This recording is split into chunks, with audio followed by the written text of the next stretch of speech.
بسم اللہ الرحمن الرحیم۔ حضرت عبداللہ بن عمر رضی اللہ عنہما سے روایت ہے، فرمایا، اے اللہ ہمارے شام اور یمن پر برکت نازل فرما۔ اس پر لوگوں نے کہا، اور ہمارے نجات کے لیے بھی برکت کی دعا کیجیے، لیکن آپ نے پھر وہی کہا، اے اللہ ہمارے شام اور یمن پر برکت نازل فرما۔ پھر لوگوں نے کہا، اور ہمارے نجد میں؟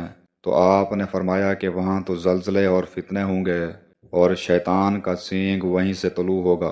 صحیح بخاری حدیث نمبر 1037۔ زید بن خالد جوہنی رضی اللہ عنہ نے بیان کیا کہ نبی کریم صلی اللہ علیہ وآلہ وسلم نے حدیبیہ میں ہم کو صبح کی نماز پڑھائی۔ رات کو بارش ہو چکی تھی۔ نماز کے بعد آپ صلی اللہ علیہ وآلہ وسلم لوگوں کی طرف متوجہ ہوئے اور فرمایا، معلوم ہے تمہارے رب نے کیا فیصلہ کیا ہے؟ لوگ بولے کہ اللہ تعالیٰ اور اس کے رسول خوب جانتے ہیں۔ آپ صلی اللہ علیہ وآلہ وسلم نے فرمایا کہ پروردگار فرماتا ہے، آج میرے دو طرح کے بندوں نے صبح کی، ایک مومن ہے ایک کافر۔ جس نے کہا اللہ کے فضل و رحم سے پانی پڑا، وہ تو مجھ پر ایمان لایا اور ستاروں کا منکر ہوا، اور جس نے کہا فلاں تارے کے فلاں جگہ آنے سے پانی پڑا، اس نے میرا کفر کیا، تاروں پر ایمان لایا۔ صحیح بخاری حدیث نمبر 1038۔ عبداللہ بن عمر رضی اللہ عنہما سے روایت ہے کہ رسول اللہ صلی اللہ علیہ وآلہ وسلم نے فرمایا کہ غیب کی 5 کنجیاں ہیں جنہیں اللہ تعالیٰ کے سوا اور کوئی نہیں جانتا۔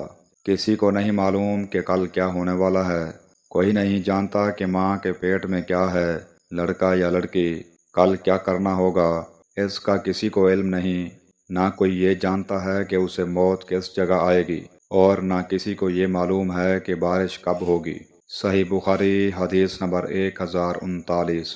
ابو بکرہ نفیع بن حارث رضی اللہ عنہ سے روایت ہے کہ ہم نبی کریم صلی اللہ علیہ وآلہ وسلم کی خدمت میں حاضر تھے کہ سورج کو گرہن لگنا شروع ہوا۔ نبی کریم صلی اللہ علیہ وآلہ وسلم اٹھ کر جلدی میں چادر گھسیٹتے ہوئے مسجد میں گئے، ساتھ ہی ہم بھی گئے۔ آپ نے ہمیں 2 رکعت نماز پڑھائی تاکہ سورج صاف ہو گیا۔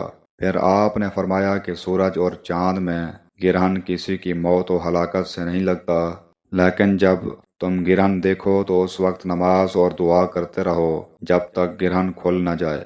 صحیح بخاری حدیث نمبر 1040۔ حضرت ابو ہریرہ رضی اللہ عنہ سے روایت ہے، انہوں نے کہا کہ نبی کریم صلی اللہ علیہ وآلہ وسلم نے فرمایا کہ قیامت اس وقت تک نہ آئے گی جب تک علم دین نہ اٹھ جائے گا، اور زلزلوں کی کثرت نہ ہو جائے گی، اور زمانہ جلدی جلدی نہ گزرے گا، اور فتنے فساد پھوٹ پڑیں گے، اور حرج کی کثرت ہو جائے گی، اور حرج سے مراد قتل ہے۔ قتل اور تمہارے درمیان دولت و مال کی اتنی کثرت ہوگی کہ وہ ابل پڑے گا۔ صحیح بخاری حدیث نمبر 1036۔